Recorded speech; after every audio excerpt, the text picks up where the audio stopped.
নমস্কার, the power of astrology Sumanta G Chowdhury আমার YouTube চ্যানেলে আপনাদের সবাইকে স্বাগত। এখন আমি আলোচনা করব বৃষ রাশির জাতক জাতিকাদের নিয়ে, এবং এই বৃষ রাশির জাতক জাতিকাদের 20শে নভেম্বর থেকে 30শে নভেম্বর পর্যন্ত এই যে সময়টা, এই সময়টা কেমন যাবে, কি কি সাবধানতা অবলম্বন করা প্রয়োজন, কি কি করা উচিত, কি কি করা উচিত নয়, এই সমস্ত কিছু নিয়ে আমি আলোচনা করব। কিন্তু আমার আজকের এই আলোচনাটা সার্বিক মতে হবে, কেননা পশ্চিমবঙ্গে কয়েক লক্ষ বৃষ রাশির জাতক জাতিকা আছেন। সুতরাং প্রত্যেকের date of birth, time of birth, place of birth আলাদা। সুতরাং কারোর স্পেসিফিক প্রেডিকশন আমি করতে পারবো না। স্পেসিফিক ভাবে প্রেডিকশন করতে হলে অবশ্যই কিন্তু চেম্বারে আসা প্রয়োজন। আমি সার্বিক একটা ধারণা কেবলমাত্র আপনাদের দিতে পারি। লগ্ন যদি দেখা যায়, লগ্নের অধিপতি গ্রহ 11th হাউসে শনির সাথে বসে রয়েছে। শনি কিন্তু লিগ্যাল অ্যাক্টিভিটিস এর জায়গা। শনি কিন্তু কখনো অসৎ হতে পারবে না। শনি কিন্তু যতটুকু করছো তার বাইরে তোমাকে কিছু দিতে পারবে না, কেননা discipline, hard working, dedication, devotion, determination, বাস্তববাদী যে আমাদের পরিকাঠামো, কমিউনিকেশনের জায়গাটা, পড়ে গেলে উঠে দাঁড়িয়ে আবার লড়াই করাই, সবকিছু কিন্তু রিপ্রেজেন্ট করে শনি। তাহলে শনি এবং শুক্রের যে একত্রীকরণ 11th হাউসে চলে যাচ্ছে, সুতরাং ডেফিনিট ভাবে বলা যায় যে আমি যদি কোনো অসৎ কাজ করি, চুরিবিদ্যা মহাবিদ্যা যদি না পড়ো ধরা, সেখানে কোনো সিসিটিভি ফুটেজ নেই বা সিসিটিভি ক্যামেরা নেই, আর কি ফুটেজ কিচ্ছু নেই, কিন্তু আমি কোনো অসৎ কাজ করলে তার রিফ্লেকশন আমার কর্মফলের মধ্যে পড়বেই। আমাদের ক্ষেত্রে, অনেক ক্ষেত্রে কি হয়, আমরা খুব পরিশ্রম করছি, কাজ করছি, সততার সাথে কাজ করছি, কিন্তু আলটিমেট রেজাল্ট পাচ্ছি না। কিন্তু এই ক্ষেত্রে বৃষ রাশির ক্ষেত্রে আমি যেমনটি কাজ করব ঠিক তেমনটি রেজাল্ট পাবো। ভালো কাজ করলে ভালো রেজাল্ট, নেগেটিভ কাজ করলে নেগেটিভ রেজাল্ট, এটা কিন্তু পরিষ্কার লক্ষ্য করা যাচ্ছে। এছাড়াও একটা কথা মাথায় রাখার প্রয়োজন, যে শুক্র মানে কিন্তু লাক্সারিয়াস লাইফ লিড করা। এবার লাক্সারিয়াস লাইফ লিড করা মানে কি? আম্বানিজির লাক্সারিয়াস লাইফ লিড করা আর স্যার সুমন্ত জি চৌধুরীর লাক্সারিয়াস লাইফ লিড করা কিন্তু এক জিনিস নয়। লাক্সারিয়াস লাইফ লিড করা মানে আমি যে অড সিচুয়েশন ফেস করছি, অড সিচুয়েশনের মধ্যে দিয়ে যাচ্ছি, সেটাকে ওভারকাম করা। এবার যখনই আমি এই ওভারকাম করছি, তারপর এই সমস্ত ক্ষেত্রে আমি যদি কখনো ইলিগ্যাল অ্যাক্টিভিটিস করে থাকি, তাহলে তার যে শাস্তি আমি পাবোই পাবো। সেটা আইনত পেতে পারি, অথবা দেখা গেল আমার জীবনেই সেই শাস্তিটা ইমপ্লিমেন্ট হলো অন্যভাবে, অন্য কর্মের মধ্যে দিয়ে, পাবোই পাবো। কেননা যখনই আমি কোনো অড সিচুয়েশনকে ওভারকাম করছি, প্রত্যেকটি ক্ষেত্রে, তার আগে সব ক্ষেত্রেই কিন্তু আমাকে অবশ্যই সততার সাথে সব কাজ করতে হবে, নিষ্ঠার সাথে, ডিসিপ্লিনের সাথে সব কাজ করতে হবে। তা না হলে প্রপার রেজাল্ট কিন্তু আমি কখনো পাবো না। বৃষ রাশির জাতক জাতিকাদের ক্ষেত্রে ইলিগ্যাল অ্যাক্টিভিটিস একদম বর্জনীয়, এটা মাথায় রাখার প্রয়োজন। এবার মঙ্গল স্বক্ষেত্রে বিরাজমান এবং উচ্চস্থ অবস্থায় রয়েছে, সুতরাং ফিনান্সিয়াল দিক দিয়ে অর্থনৈতিক জায়গাটা অত্যন্ত পজিটিভ, সঞ্চয়ের জায়গাটা অত্যন্ত পজিটিভ। কিন্তু মঙ্গল বসে রয়েছে উচ্চস্থ হয়ে, সুতরাং সেকেন্ড হাউস দ্বারা আমরা দৃষ্টিভঙ্গির জায়গাও বুঝতে পারি। সুতরাং সেখান থেকে ভেরি ভেরি কনসাস এবং কনসাস। আমি হঠাৎ করে রেগে গিয়ে দেখা গেল ভুলভাল কোনো রকমের লুস্টক করে ফেললাম, আর্গুমেন্টে জড়িয়ে গেলাম, বা কারোর সাথে খারাপ ব্যবহার করলাম। আমার মাথাটাকে ঠান্ডা রাখতে হবে, ক্রোধটাকে কন্ট্রোল করতে হবে, এটা কিন্তু ভেরি ভেরি ইম্পর্টেন্ট। আমি যদি খুব ভালো মতন 3 নাম্বার ঘরটা দেখি, প্রথমত 3 নাম্বার ঘরে কেতু বসে আছে, তাহলে বৃষ রাশির জাতক জাতিকারা কিন্তু মানসিকতা, মনোভাবের জায়গায় এক্সট্রা অর্ডিনারি হবে। নেগেটিভ ভাবে হতে পারে, পজিটিভ ভাবে হতে পারে, কিন্তু এক্সট্রা অর্ডিনারি হবে।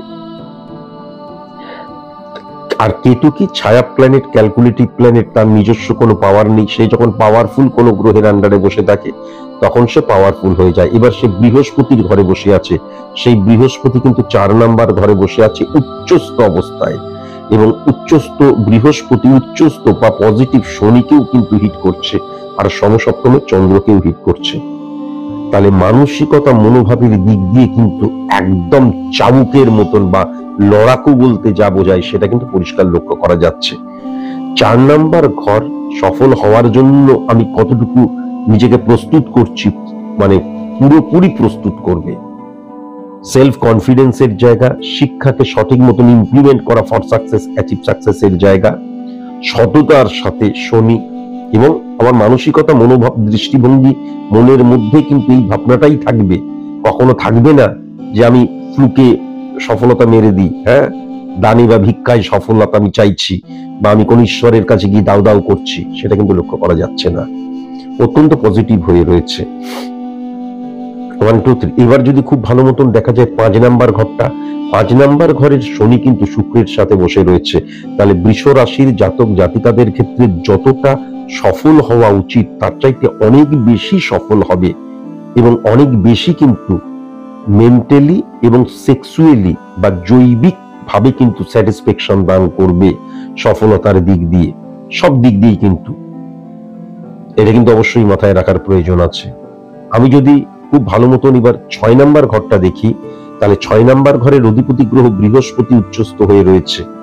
সুতরাং ঋণ থেকে বেরিয়ে আসা, রোগ থেকে বেরিয়ে আসা, আবার রোগটা পুষে রাখলে কিন্তু মানে কর্কট রোগ পর্যন্ত হয়ে যেতে পারে, ভেরি ভেরি কসাস এবং কনসাস। আমি যদি সঠিক মতন ডাক্তার দেখাই, সঠিক মতন ট্রিটমেন্ট করি, তাহলে আমি দেখা যাচ্ছে আমার কোনো রোগ হয়েছে, সেই রোগটা ওষুধ খেয়েও কমছিল না, বেরিয়ে আসবে। ঋণ থেকে ঋণ মুক্তির জায়গা, শত্রুতা থেকে শত্রুরা কিচ্ছু করতে পারবে না, তারা একদম মানে পাওয়ারলেস হয়ে যাবে, এটাও কিন্তু পরিষ্কার লক্ষ্য করা যাচ্ছে। সার্ভিসের ক্ষেত্রে বিশেষ করে আমার যে ক্ষেত্রটা কর্মক্ষেত্র, সেখানে আমার ভ্যালু বৃদ্ধি হওয়ার জায়গা লক্ষ্য করা যাচ্ছে, এবং যারা যারা সার্ভিসের জন্য চেষ্টা করছো তাদের ক্ষেত্রেও কিন্তু সুখবর আসার জায়গাটা লক্ষ্য করা যাচ্ছে। 7 নাম্বার ঘরের মঙ্গল সেকেন্ড হাউসে বসে রয়েছে। বৃষ রাশির জাতক জাতিকাদের একাধিক সোর্স অফ ইনকাম কিন্তু আমি বিজনেসের ক্ষেত্রে লক্ষ্য করতে পারছি, বিজনেসে মারাত্মক উন্নতির জায়গা লক্ষ্য করতে পারছি, বিজনেসে হেভিওয়েট কোনো কাস্টমার পাওয়ার জায়গা লক্ষ্য করতে পারছি, সুদূর প্রসারী কাস্টমার পাওয়ার জায়গা লক্ষ্য করতে পারছি, এবং শত্রু নাশের জায়গা লক্ষ্য করা যাচ্ছে, এবং বিজনেসে সঠিক মতন মুনাফা পাওয়ার জন্য প্রচুর পরিশ্রম করবে সেটাও কিন্তু লক্ষ্য করা যাচ্ছে। এখন 8 নাম্বার ঘরে কিন্তু চন্দ্র চলে এসেছে। 8 নাম্বার ঘরে চন্দ্র চলে এলে আমি কিন্তু অনেক সময় নেগেটিভ থিঙ্কিং করতে পারি, হ্যাঁ, নঙ্গর্থক চিন্তা ভাবনা করতে পারি। এই জায়গা থেকে কিন্তু ভেরি ভেরি কসাস এবং কনসাস অবশ্যই হওয়া প্রয়োজন। 9 নাম্বার ঘরে কিন্তু সূর্য এবং বুধের অবস্থান, সেখানে রাহু বসে রয়েছে। তাহলে বৃষ রাশির জাতক জাতিকাদের ক্ষেত্রে কিন্তু প্রেমজ সম্পর্কের ক্ষেত্রটা একদম পজিটিভ আমি লক্ষ্য করতে পারছি না, বরং শারীরিক সম্পর্কটা বেশি করে ফেলার জায়গা, এবং সেক্ষেত্রে কিন্তু অনেক অসঙ্গতি বা ইলিগাল অ্যাক্টিভিটিসের জায়গাটাও কিন্তু মারাত্মকভাবে লক্ষ্য করতে পারছি। ধর্মকে ভুল ভাবে কিন্তু ব্যাখ্যা করতে পারি, এটাও কিন্তু লক্ষ্য করা যাচ্ছে। কিন্তু বুধ এবং সূর্যের একস্থান রাহু থাকার জন্য পিতৃভাব অত্যন্ত পজিটিভ, এটা কিন্তু আমি দেখতে পাচ্ছি। যেমন 10 নাম্বার ঘর চন্দ্র, সে কিন্তু এই 9 নাম্বার ঘরেই বসে রয়েছে। তাহলে 9 নাম্বার ঘর দ্বারা কিন্তু আমি আমার সংযোগকেও বুঝি। তাহলে 10 নাম্বার ঘর মানে কিন্তু ক্ষেত্রের জায়গা, বারবার ধরে বলেছি 1 6 10 কানেকশন, সার্ভিস ক্ষেত্র 1 7 10 কানেকশন, বিজনেস ক্ষেত্র 1 9 10 কানেকশন, আমার উচ্চ শিক্ষার ক্ষেত্র 1 5 10 কানেকশন, আমার সফলতার ক্ষেত্র। তাহলে এই জায়গাটা, ক্ষেত্রের জায়গাটা অত্যন্ত পজিটিভ হয়ে রয়েছে। আর এই পজিটিভ হয়ে থাকার জন্যই কিন্তু, এবং লাক ফ্যাক্টর মারাত্মকভাবে কাজ করবে। সুতরাং এই লাক ফ্যাক্টর কিন্তু আমার 11টা যে ভাব, 12 নম্বর ভাবকে ব্যয়ের স্থান বলা হয়, তাহলে 11টা যে ভাব, সেই ভাবেও কিন্তু পজিটিভ ভাবেই রিফ্লেক্ট হবে, এটাও কিন্তু পরিষ্কার লক্ষ্য করা যাচ্ছে। আর 11 নম্বর ঘর নিয়ে আমি বললাম। আর 12 নম্বর ঘরের রিফ্লেকশনে কিন্তু বুধ এবং রাহুর অবস্থান। সুতরাং ইমোশনাল ইলিউশন, আবেগ দ্বারা কোনো সিদ্ধান্ত গ্রহণ করব না। আমার হাজবেন্ড হোক, আমার ওয়াইফ হোক, আমার ভাই বোন, দাদা দিদি, বাবা মা, যেই হোক, কাউকে কখনো অন্যের কথা শুনে কারোর সাথে কিন্তু কখনো আমি আর্গুমেন্টে জড়াবো না, বা ডাইরেক্ট তাকে তার দুর্বলতম স্থানে হিট করব না। একটাই প্রবলেম শুধু লক্ষ্য করা যাচ্ছে, এখান থেকে ভেরি ভেরি কনসাস এবং কনসাস অবশ্যই হওয়া প্রয়োজন।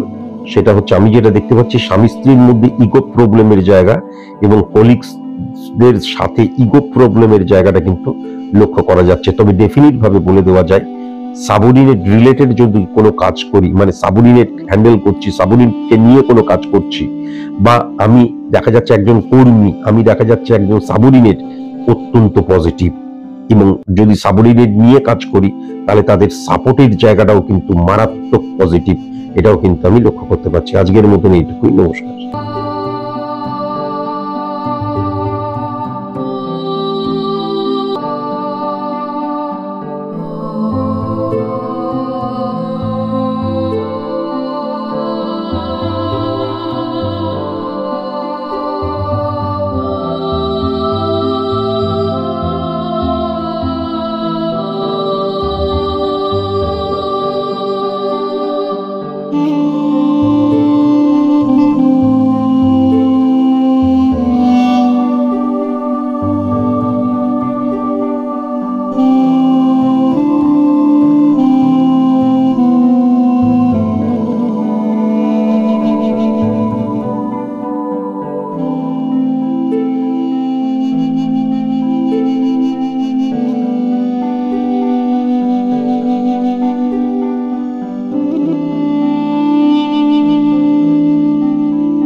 যারা এক এক করে যদি যায় তারা বুঝতে পারবে যে কোন লেভেলে ছিল, কোন লেভেলে তারা গিয়ে পৌঁছে গেছে।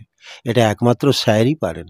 এবং স্যারের যে যে রিসার্চ, স্যারের যে কাজকর্ম, স্যারের যে সায়েন্টিফিক অ্যাস্ট্রোলজির যে গুণ, সেটা একমাত্র ওনার ভিতর দিয়ে উনি সব কিছু করতে পারেন।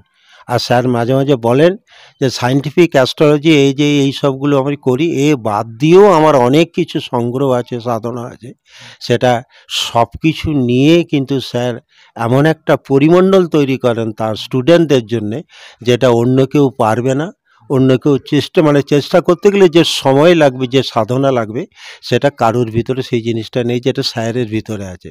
আর সেই জন্যে স্যার অকল্পনীয় একজন মানুষ, যেটা আমরা কল্পনার মানুষ হিসাবে যদিও ধরি, তাহলে এটা আমাদের কল্পনার অনেক ঊর্ধ্বে।